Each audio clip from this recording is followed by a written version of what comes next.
Your words are encouragement to us. And truly, Lord, we want to be sanctified. Sanctify us by your word. Sanctify us by your truth. Your word is truth. Thank you, Father, for giving us this freedom to know you more through your word, and that our souls might be fed and nourished today. We open up our eyes and minds, Lord. But more, aside from that, Lord, we also ask you to further open our eyes of understanding and comprehension. Thank you, Father, for leading us to this place. And truly, Lord, this is your hour, this is your day.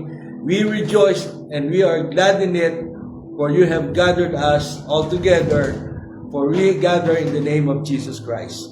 Thank you, God. We honor you. In Jesus' name we pray. Amen and amen. Everybody may be seated now.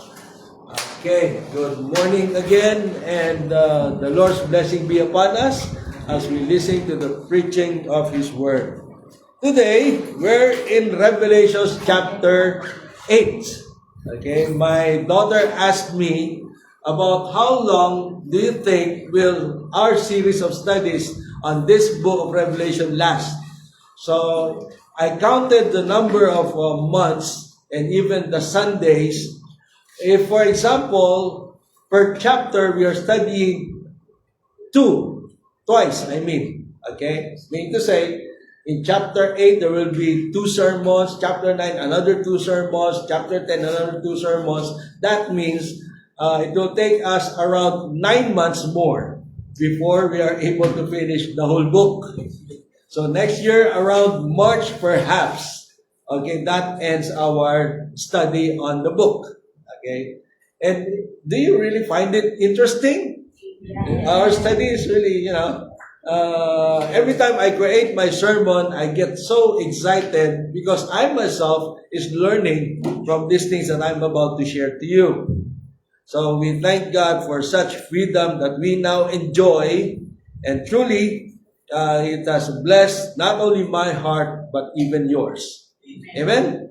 So, that's why in our Crossroads group page, I kept on providing for you the videos which we usually show on our big television. It's for us to be, well reminded of what we have previously learned. And after my sermon today, please remind me that there's another video which we are going to play again. Okay, it's Revelation 8 cinematic. Okay. Okay, if I forget it and you did not remind me, it's your fault. Just kidding. So here is the first pictures. Hey, what are these things? The next slide. Okay. One title is God Judges Mankind's Rejection. Okay. For every rejection man does, okay, there is a corresponding consequence. Okay. It's inevitable. It's something that you cannot avoid. Anything bad that we do always have fruits or consequence. Okay? Meron ganon. So in the same way, because people have not repented of their sins, and so they were placed under God's judgment. In the next slide is the first verse of chapter 8. And let's read the verse. Let's go. And when he had opened the seventh seal, there was silence in heaven about the space of half an hour. And I saw the 7 angels which stood before God, and to them were given 7 trumpets. Okay, obviously in the picture, even if you count the number of those angels, these are 7 holding 7 trumpets as well. So I have provided for you the best pictures you can possibly see to further depict, okay, what our studies are all about. It's the same thing in the next slide. Look into the picture, and there was silence in heaven. Somebody joked. Why was there silence in heaven? Because all the women stopped talking. And so there was silence. Of course, it's only a joke. Because men came first to the heaven before women. So there's a sign. Oh. So the women are not yet coming to the heaven. Oh, really?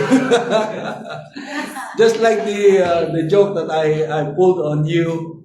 What is it when there are women in heaven? What are they called? Somebody said these are angels. Okay. What about if there are many women are in heaven? What are they called? It's a host of angels. What will happen if all women will go to heaven? Only women. What do you call that? It's called peace on earth. Okay. Hindi nyo na pastor yung mga Are you ready? Okay, it's peace on earth. So that's why there was silence in You want a piece heaven. of me? Just kidding, of course. Okay, another slide that shows angels holding on to their trumpets that are about to be blown. Okay, and then I provided for you much pictures so you can also enjoy what you are looking at. And then, okay, next slide. And so, verse 1 and 2 is also written in there, and I would like to read that again. When the Lamb opened the seventh seal, there was silence in heaven for about 1/2 of an hour. Then I saw the 7 angels who stand before God, and the 7 trumpets were given to them. Okay. So the next slide.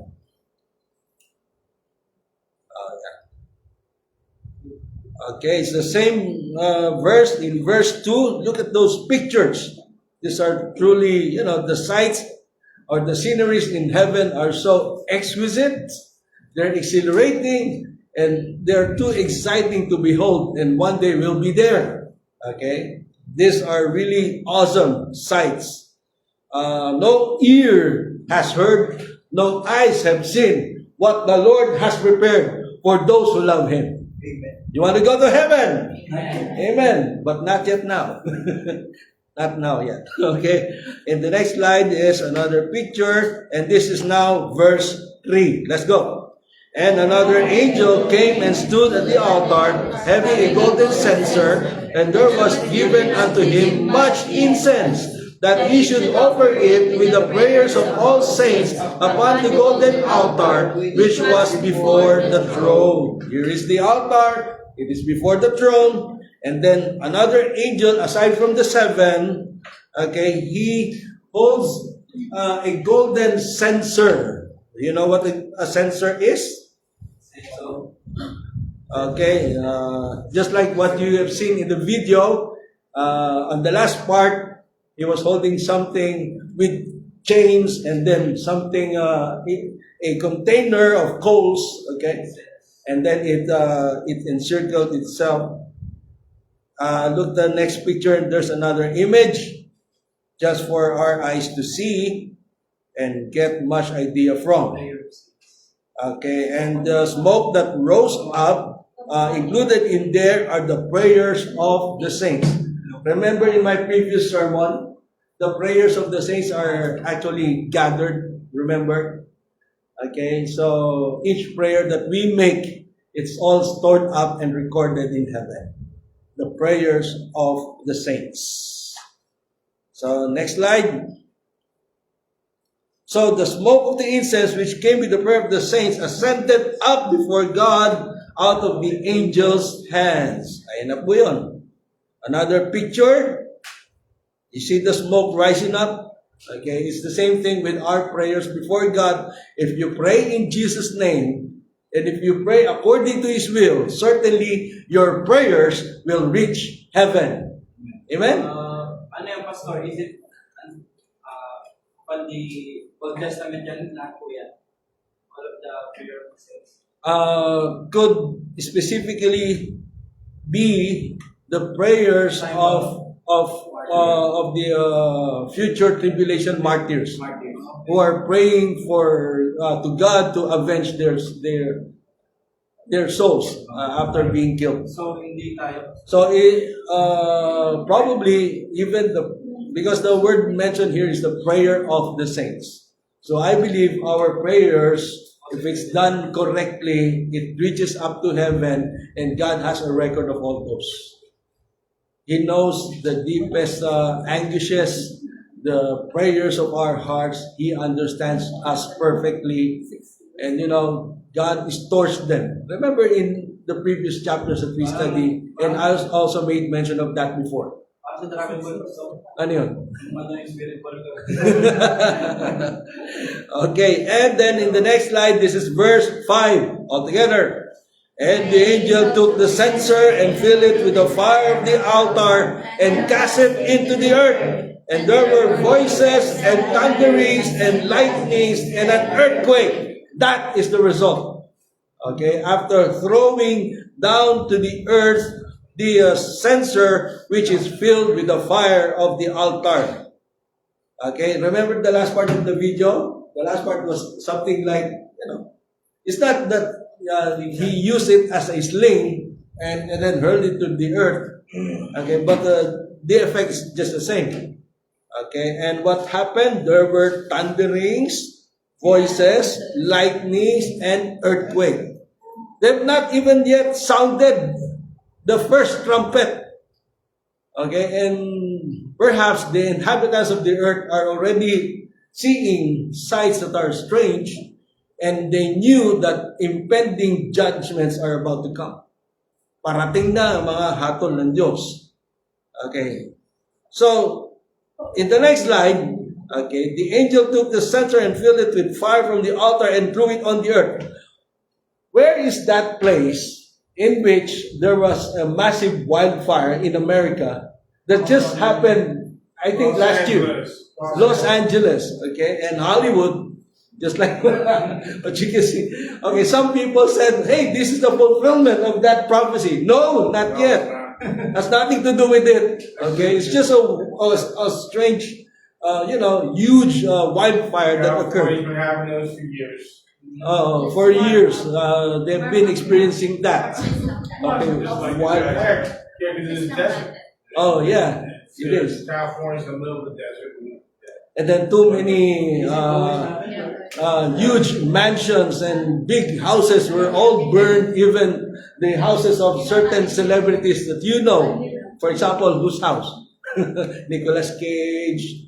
I forgot about that. It was Dick Van Dyke. Okay, and Maromas. what?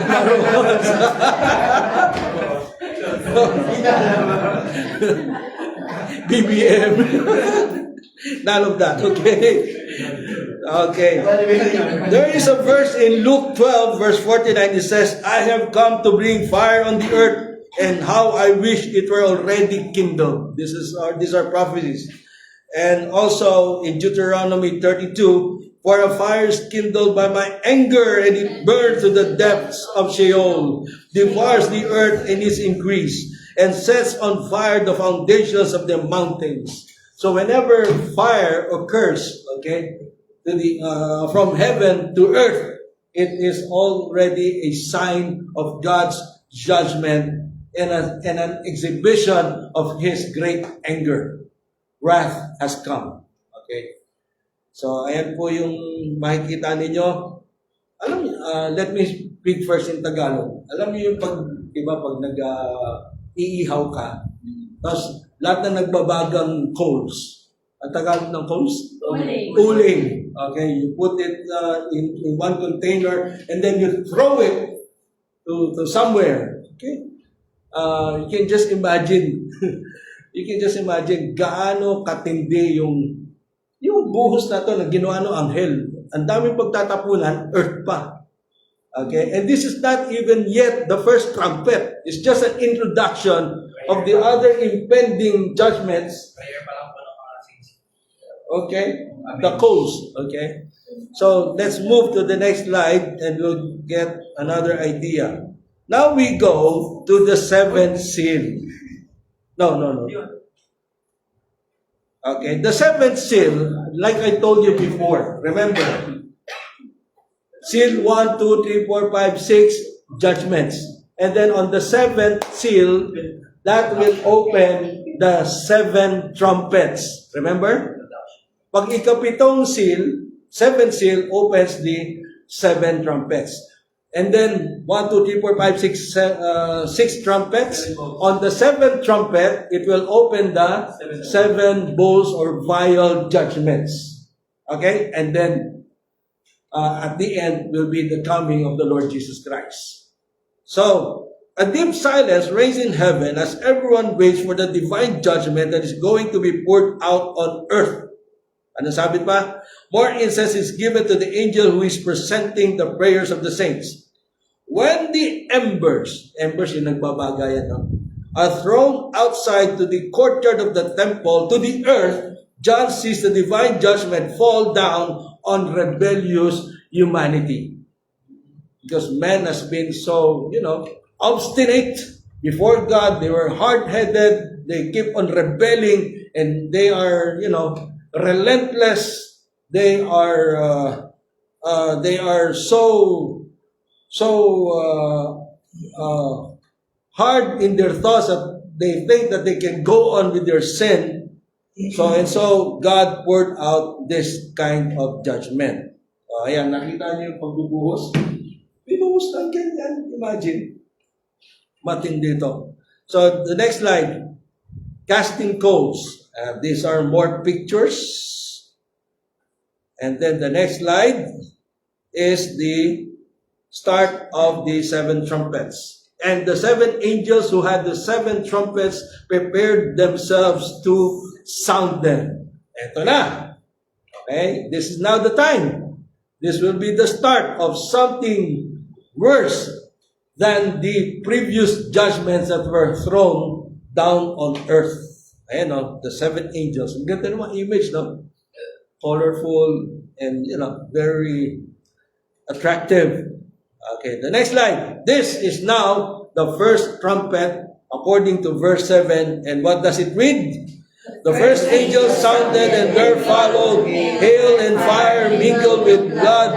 And as they were cast upon the earth, and the third part of trees was burned up, and all the grass was burned up. Okay, that's the first trumpet. You can imagine all this, falling down from heaven. And what if you're standing in the midst of this place? You'll die, definitely. You will never survive. You'll be burned. If the trees are burned, what more of men who are positioned in those places? So, grabe na to. And what happened? The next slide. These are more pictures that you see. Imagine what fell down from heaven. Hail and fire mixed with blood. Hail, fire, blood mixed into one. We usually have 3-in-1 coffee, but this one is 3-in-1 judgment. Hail. What's hail, by the way? It's ice, right? It's ice. It's rock ice. Okay. Probably bigger than golf balls. Probably as big as tennis balls, or probably more, bigger than this. These are hail. When there are hailstorms, too many things are destroyed, especially cars and their windshields, right? And even the gases at homes. And then these hails have fire. Fire. And then how could blood be on this element? How can all they be mixed? The fire should extinguish the flames. Okay, but still, these things really exist. It's a 3-in-1. With God, nothing is impossible. Just, God will always provide. In hell, they say, how can there be weeping and gnashing of teeth if a person who has no teeth at all goes there? Well, how will they gnash their teeth when they're toothless? The answer to that is God will provide. One perfect Yeah. day. Pastor, Huh? we didn't talk You want perfect dentures? Hair. So, with God, nothing is impossible. Imagine, hail mixed with fire and blood. That's unthinkable. Di ko maisip paano yun. Diba? Pinagsama yung tatlo. Solid, tapos liquid, and gas, all three in one. Have you thought of that? Solid. The solid is the hail, the liquid is the blood, and then the fire is the gas. Three elements in one. That's impossible. Okay? Grabe nan. Okay, look at the next slide. And so these are more pictures of, what do you call this? These are wildfires. Where in America happens most of the wildfires? It's in California. It's too hot in there. It's too hot. And because of the blistering intense heat of the sun, okay, even a dried leaf can spark. Arizona too. And it's good that we don't have such things in the Philippines. Because it's already chop. Landslides, yeah. Because it's Illegal logging. Yeah, they keep on practicing illegal loggings. The trees are already, Doesn't matter. cut Pastor. off. Even if it's not in Philippines, we drink coffee. Nag-jacket ka pala. Okay, so look into the next slide and you'll have more idea. The worst forest fires in recorded history are typically categorized by either the number of fatalities or the total acreage burned. Deadliest forest fires. Number one is the Peshtigo fire in Wisconsin, USA. That was in 1871. In recorded history, this is the worst. Triggered by drought and high winds on the same day as the Great Chicago Fire. It consumed roughly 1.2 million acres of land and killed an estimated of 1,500 to 2,500 people. Ganon karami, no? Black Saturday, Victoria, Australia, 2009, Australia's worst bushfire disaster. A series of intense fires burned over 1.1 million acres and claimed 173 lives. Okay. Don't think that when you are in a place where there is wildfire, you can be sure of yourself escaping from them. I'm sure these 173 people, or 1,500 to 2,500 people, they thought they can escape, but they were not able to do it. So you cannot be guaranteed of escape. You might die. Nakano yung pastor, wildfire, tapos tulog sila sa bahay. That's why, if for example, you are left, not included in the rapture, okay? What if you hid yourself in places like this, in the forest, where no one will be hunting for you? But if this thing happened, yeah, you will not escape. Where will you be headed? Where will you go? If you come up in the open, then again, those with the mark of the beast will find you and kill you as well. You might be tortured. The Black Dragon Fire in China and Russia, one of the largest and deadliest forest fires in modern Asian history, burning approximately 2.5 million acres of land. Wow! And killing 191 people.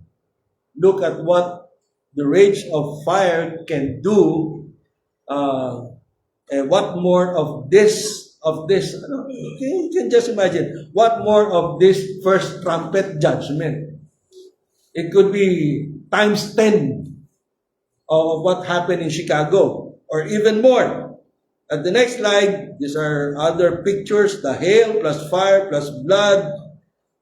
They were all thrown into the earth, and what happened? 1/3 of the trees burned. 1/3 from the whole earth. 1/3 bahagi ng lahat ng puno sa mundo sunog.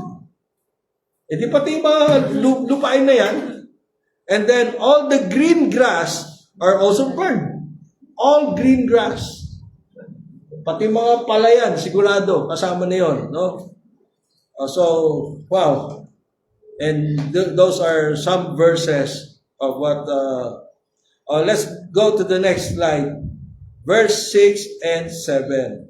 And the seven angels which had the seven trumpets prepared themselves to sound. The first angel sounded, and there followed hail and fire mingled with blood, and they were cast upon the earth, and the third part of the trees was burnt up, and all the green grass was burned up. Okay, so it's a repetition for greater, retention on our part. How many of this do you need to see in the news to convince that God is truly angry with man's sinfulness? Isa kabilang picture yun. Yan. Yung sumunod pa. Yan. Okay? Grabe naman mga fire na yan. It's like, when you're in a place near this site, it's like, it looks like hell. Okay? And you cannot even afford to draw near this place because you can easily feel the heat. Yeah, when you're doing barbecue, right? You cannot stand the heat, and that's why you're distancing yourself from the place where you are cooking. What more of wildfires like this? Okay, next slide. So, as a summary, ayan, 1/3 of the earth was burned up, 1/3 of the trees burned up, and all the grease burned up. Okay. All right. So, that's the first trumpet judgment. First trumpet pa lang yan, ha? Okay, and then, let's move on to the second. La segunda trompeta. Okay, so read the verse all together. And the second angel sounded as it were a great mountain burning with fire was cast into the sea. And the third part of the sea became blood. And the third part of the creatures which were in the sea and had life died. And the third part of the ships were destroyed. So this is really something big because it is as if it were a great mountain. Okay? Somebody said, it's not really a great mountain, it's a nuclear weapon. Or, ano tawag doon? Mga atomic bombs were thrown. No! These are so small compared to a huge mountain that is being thrown down to the earth. And no man is able to throw something, if this were man-made, okay? Something as colossal as this. Walang makapagpapababa o magpapabagsak, and it all came from heaven. Before you can bring it up to heaven and have it fall down, okay, it will take much pressure and energy to put it up. So, impossible. It is not something man-made. Hindi ito gawa-gawa ng tao. Okay, so, look the next slide, and here are some more pictures. Ayan, no? Okay, it's hurled down to the earth. Okay, and it's a great mountain burning with fire, cast into the sea. And so, as a result, the third part of the sea became blood. Dugo. Is it literal blood, or is just that the sea became red? We don't know exactly. But it could be literal. Yeah. The third part of the sea became blood. So there's no figure of speech involved in there. So it must mean literal blood. Just like when Moses turned the river Nile into blood. Okay, it's literal blood too. The same thing. But this is through the aid of a huge mountain that fell from heaven. So, look the next slide. Truly, ayun na, yung apocalypse. Alright. You see the images? Grabe. Napakalaki niyan. This could be comets or huge meteors. Okay, and the name of this thing I will be given in the next slide, in the slide that will follow. Okay. So another picture. See that? So that there we have another picture also. Something like, ano sabi ron yung kanina? A great mountain burning with fire was thrown into the sea, as big as a mountain. So this must be comets or meteors Great Mountain. falling down from heaven, huh? Great Mountain sinabi. Ito yung malaki Great. na standard mountain. Yeah, bigger than standard size of mountains. So, what's the biggest mountain in the Philippines? Mount Apo. Okay, is that or can that be considered as a great mountain compared to the other mountains in the world, in other countries? So, Mount Everest. Mount Everest, I think, is the biggest one. Is it right? Yes. Okay. So, it could be the size of Everest or a little less than that. But still, it's huge. Ang laki nun. Babagsak sa dagat, sa tubigan. Okay, next slide. As a result, 1/3 of the sea became blood. 1/3 of sea creatures died. And then there was a mega tsunami which caused the destroying of the 1/3 of the ships. What do you call the smaller boats? Boat. No, the smaller ship, and then Ferry. huh? Ferry. Ferries, yeah. Roro. Roro, or whatever you call it. There's another term which I'm looking in the deep recesses of my mind, but I cannot just give it to you that easily. So the name of this mountain is Wormwood. Look the next picture. What's deal with wormwood in the Bible? Literal threat, spiritual symbol, or is it something else? I believe, personally, it is a literal thing that happened which impacted itself on Earth. It could be an asteroid or comet which caused radiation also. No, it's not a spiritual symbol. No, it's not a prophetic puzzle. Wormwood appears 10 times in Scripture but is most famously featured in Revelation. Listen, Revelation says 1/3 of the waters became bitter. In Ukrainian, Chernobyl is sometimes associated with wormwood, fueling modern debate, which I do not believe at all.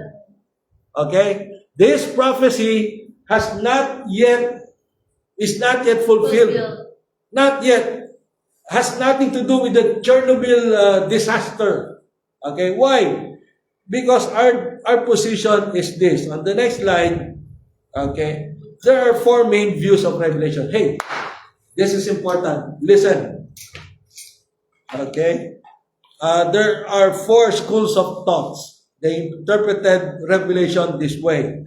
The first one is the preterist. Can you read the basic approach to Revelation with regards to preterism? You go. Philip, the words of Revelation were fulfilled beginning in AD 70 with the destruction of Jerusalem by the Romans. Okay, that's preterism. Historical interpretation, view the book of Revelation as an overview of church history Describing describing. various times of persecution and tribulation. That's not true. The third one is idealist. Interpret Revelation symbolically. As literal Depiction of the battle between God and the satanic forces of evil. That's also wrong. What we believe in is the futurist interpretive school of thoughts, which teaches us understand Revelation 4:20-22 as prophet future events, specifically. This view is a natural result of straightforward reading of the book. Okay, I would say that whatever we read in the Bible is a hermeneutical principle. It's a principle of interpretation. Take the literal interpretation of any text under study. Okay? If it is figurative, take the literal concept of this text instead. Okay? Pag figurative siya, pero kunin mo yung literal meaning niya. Pag literal naman siya, take it as a literal ang interpretation. So what we believe in is the futuristic approach. Yeah, this is what is being taught in chapters 4 to 22. These are predictions of people and events that are yet to come in the future. Therefore, it's not Chernobyl.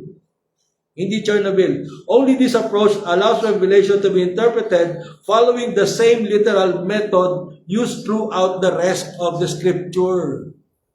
Other denominations do not believe in the literal approach of study with Scripture.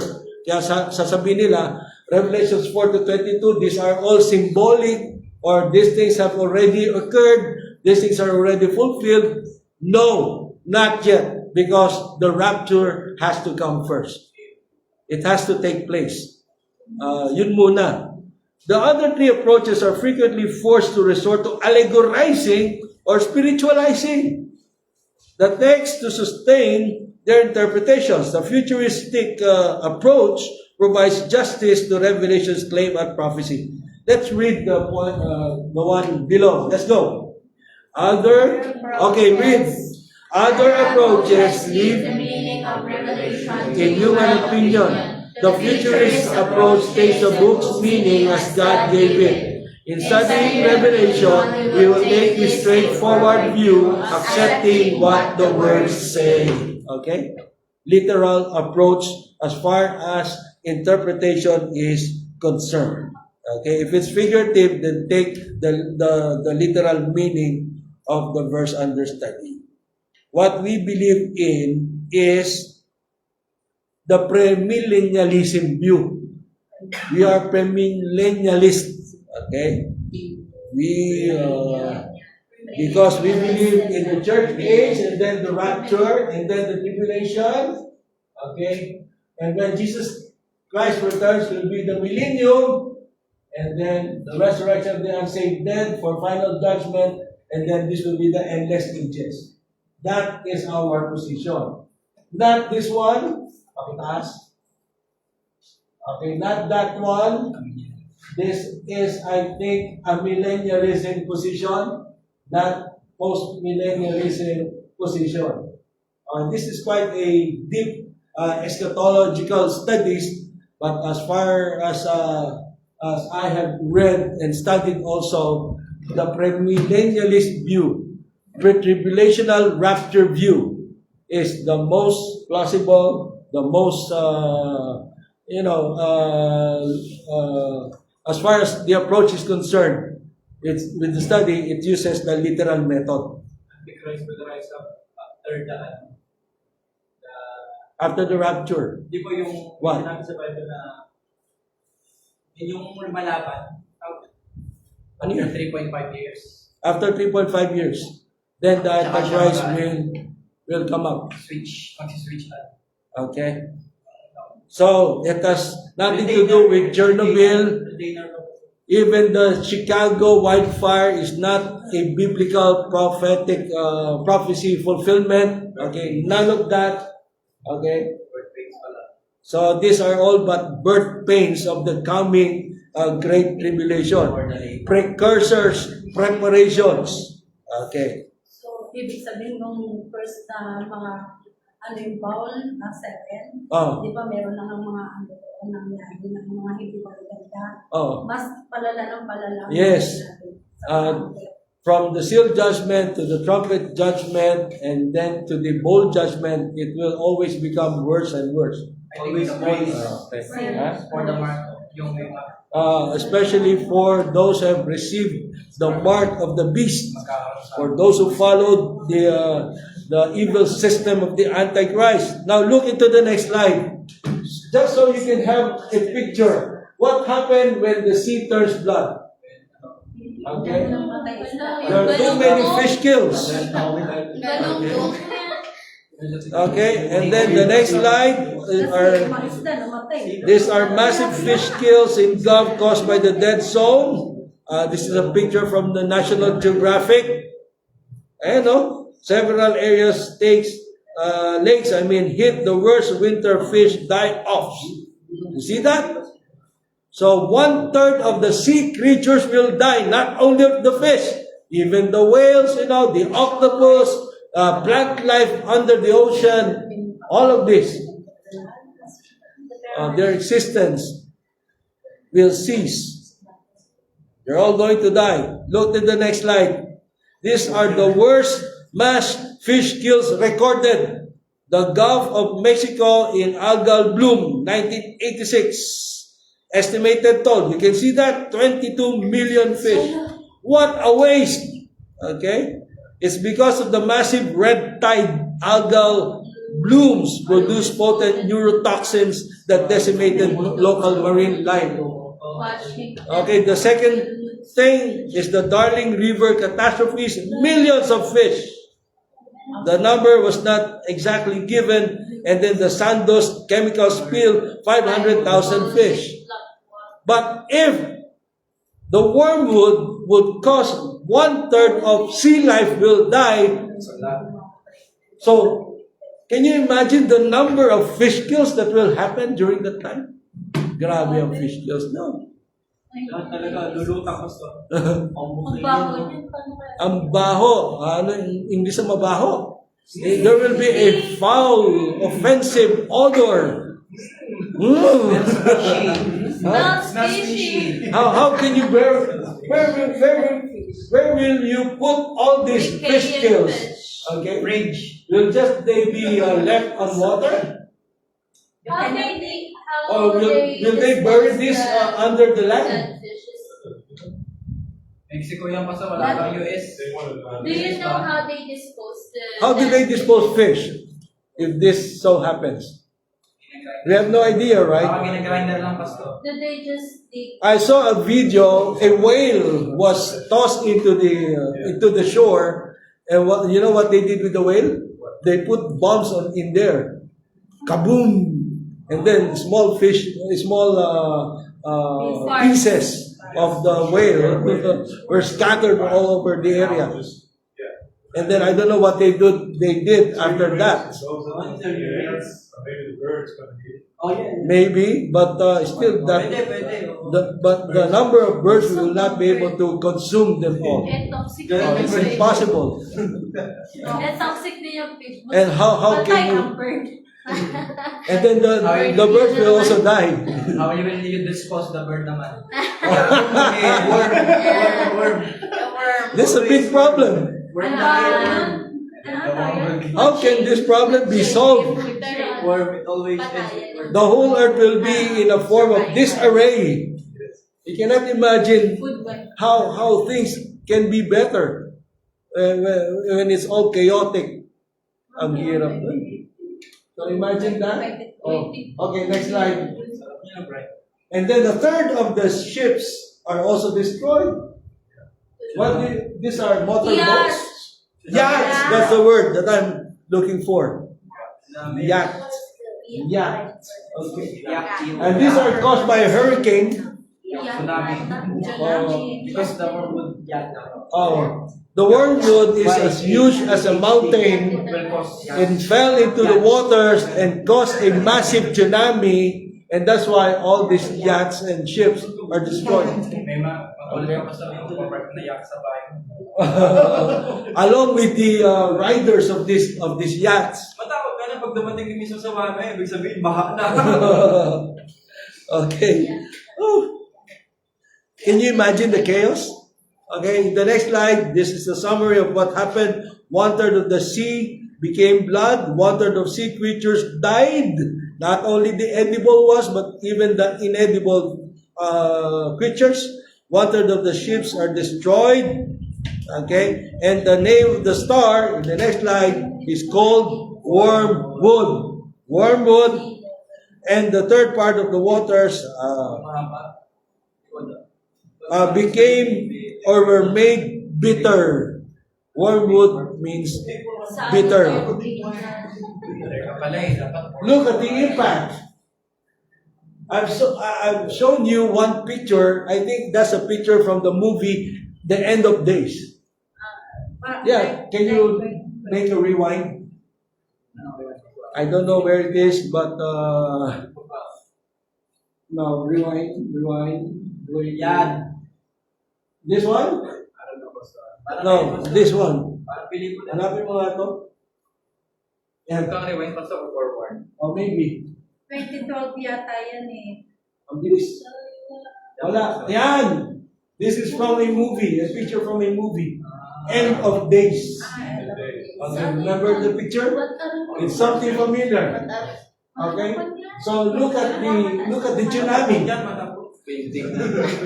Look at the flow of water. Skyscraper na yung... Hindi ba yan 2012? Parang 2012. No, I think it's End of Days. I Okay? think that's Goku, Pastor. Okay, let's go back to the last picture that I've shown you. Okay, asan na yan? The name of the stars. O yan. O yun na nga, yung next picture. Nakita mo na? Wormwood. Okay, that's it. And then the next one. Okay, some more pictures. And I think this is the third trumpet. Yes. Okay, balik mo. Let's read the verse. Go! And the third angel sounded, and there fell a great star from heaven, burning as it were alive. And it fell upon the third part of the rivers, and upon the fountains of waters. And the name of the star Star is called wormwood, and a third of the waters became wormwood, and many men died from the waters because they were made bitter. Okay. Next slide. Ayan, some more pictures. And the picture on your right, doon sa ibaba, the third angel sound the trumpet, a great star blazing like what? A torch falls from heaven. And then it poisons 1/3 of the trees and springs. And many people die from bitter poisoned waters. So if you went into hiding and you're looking for water, you might be one of those who will be poisoned. Okay na yun. Huh? At Ito least, naman, instead of being beheaded by the cohorts of the Antichrist. Didupin mo natin tubig. No, this is poison. You drink the water and then you die. You go to heaven. I think, Pastor, yung kaya, slow death din siguro yan.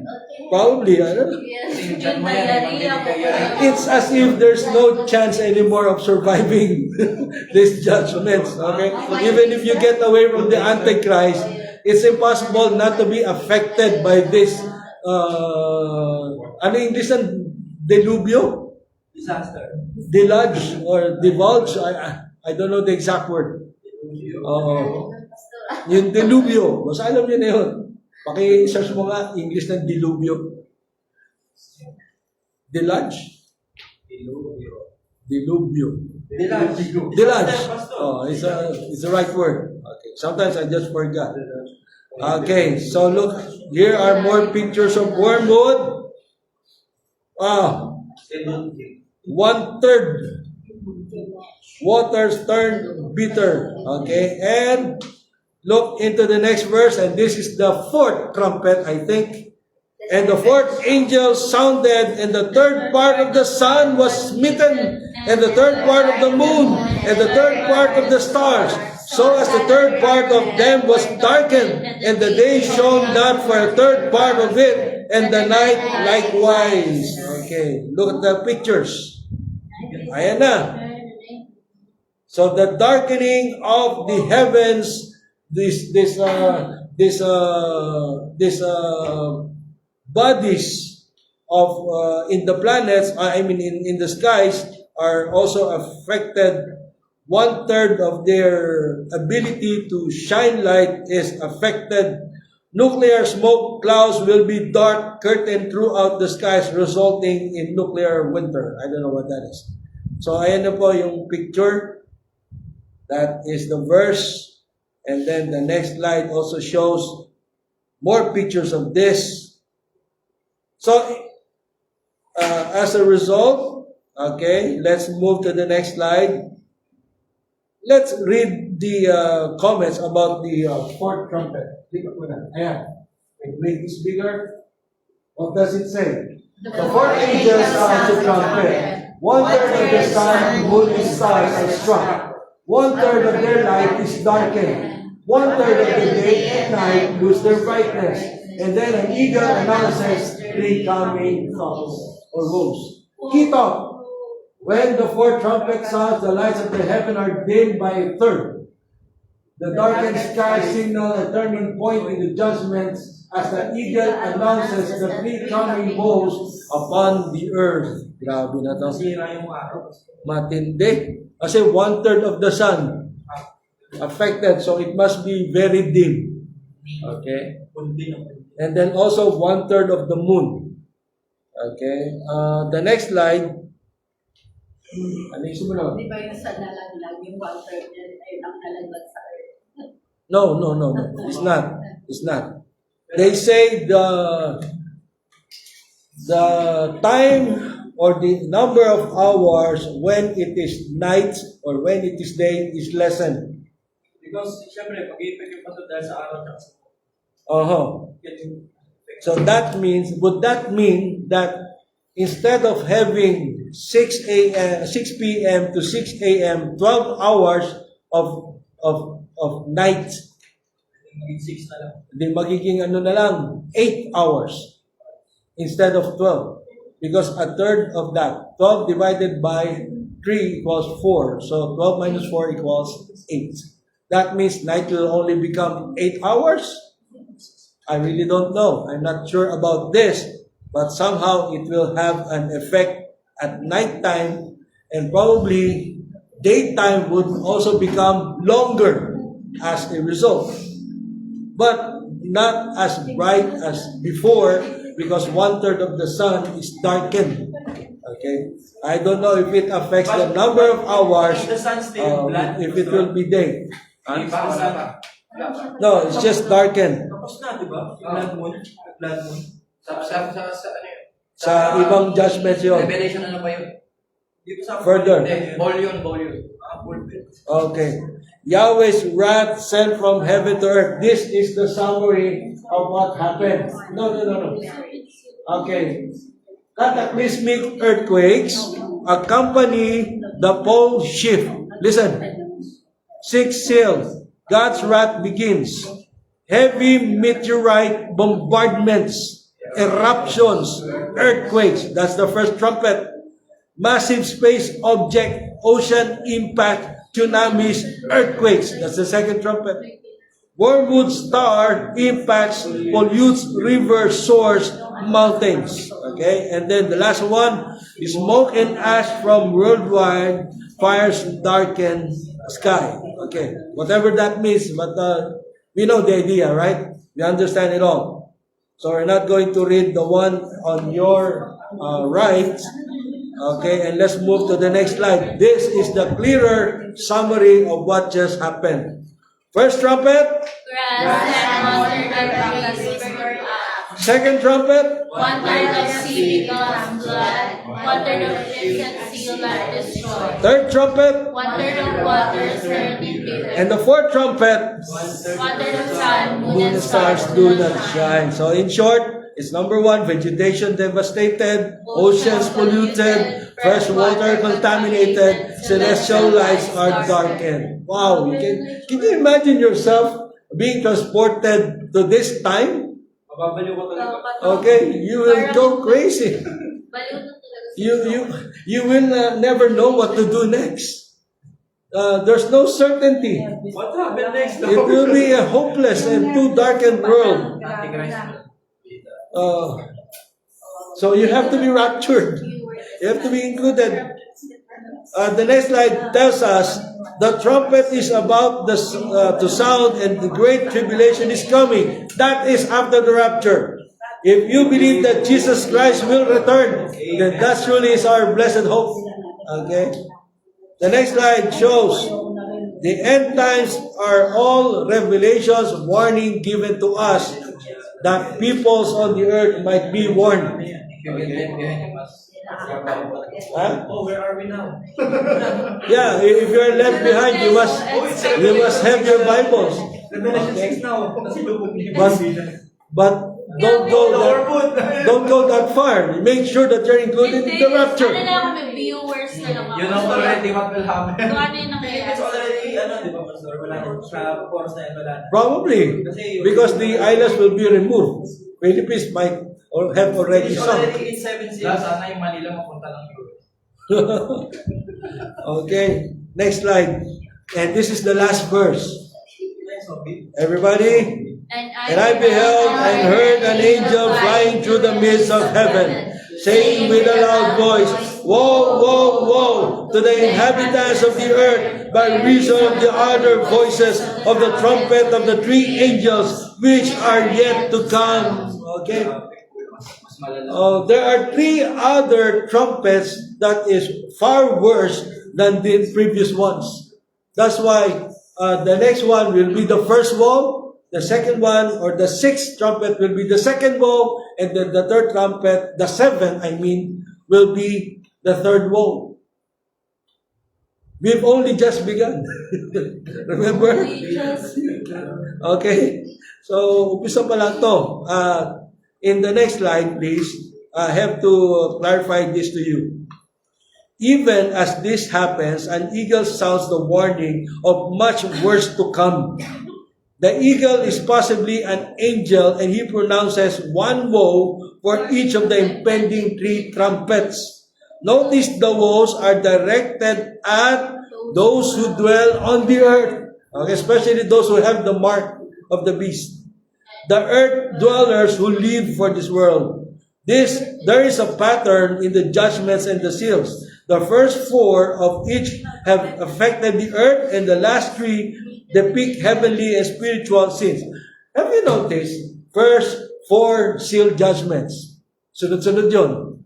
And then on the fifth seal, there is a transition. Now also in the first four trumpet judgments, tuloy-tuloy yun, sunod-sunod. It was simultaneous.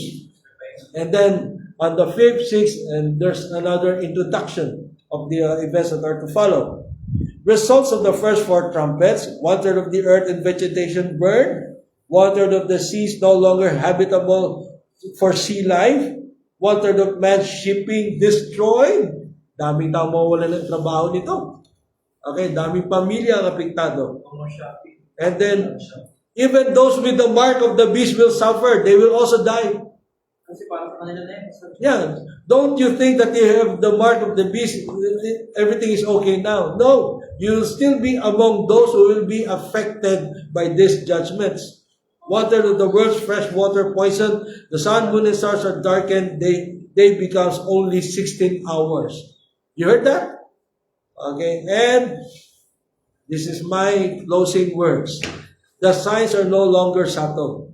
Crisis, control, confusion. Actually, it's even happening now. If you can't see it yet, you're not paying attention. Can ye not discern the sign of the times? That's what Jesus said to the Pharisees. The church age is closing soon. Bible prophecy is unfolding right before our very eyes. Amen? It is happening. End of days. But the world is just too blind to see it. Because they're so blind. To them, these things do not matter. But as for us who are informed, okay, we come to think now, hey, I'd better get serious with my spiritual life, with my relationship with Jesus Christ. The wrath of God will shake the nations. Tingnan niyo yung prophecy sa Isaiah. Let's read. I will punish the world for their evil. Do you see it? The arrogancy of the proud shall cease. And I will make a man more precious than fine gold. The wicked shall not escape as foretold, as forewarned. Okay? Don't you ever think, say for example, you're left in the rapture. And then just for you to have an easier life, okay, I'm going to take the mark. And then you thought everything will be fine with you. No. No. You will also be suffering in the same way as the tribulation martyrs have suffered. kasama ka sa mga mamamatay doon sa mga judgments na ibabato sa lupa. Yun na yung pinaka-worst na gagawin mo, Pastor. Yeah. Because if you take the mark of the beast, Kasi nakanda na sa iyo yung impyerno. yes, there's no more chance for you to be saved. No more room for salvation. Hindi na pwede mag-repent. Yeah, you cannot even repent and everything is already too late for you.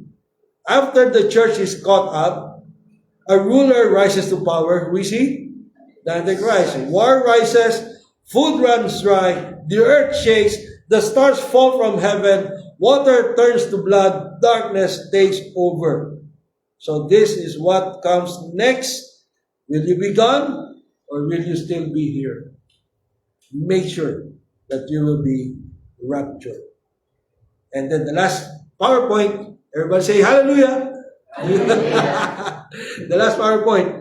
After the imminent rapture, the trumpet is about to sound and great tribulation is coming. If you believe that Jesus will return, say amen. Amen. Okay, the rapture is imminent. What is the meaning of the word imminent? It can happen anytime. It's already close. Malapit na malapit na. We are running out of time to warn you. The darkest hour in human history is coming. And what are we supposed to do? Start repenting and turn to Jesus Christ, for He is the only world's hope. My hope, your hope, our hope. Everybody say, Amen. Amen. Have we learned a lot today? Hallelujah. Woo. And Lord, we thank you for everything we have seen and heard. And now we are so informed. We have seen the images. And truly, Lord, this also serves as a warning for us.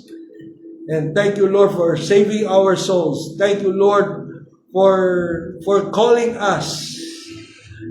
And you have marked us as your own. Lord, we shall continually abide in you, in the Lord, in His Word, for Jesus Christ is our only hope. We will certainly attach ourselves to you even closer, Lord. May we find ourselves always submitted to the will and lordship of Jesus Christ, because truly, Lord, you are our master, owner, and controller of our hearts. Thank you, Father, for teaching us all these things. Not so many people know of these things, but we are given such privilege, and we are just grateful for everything you have taught us today. In Jesus' name we pray. Amen. Okay.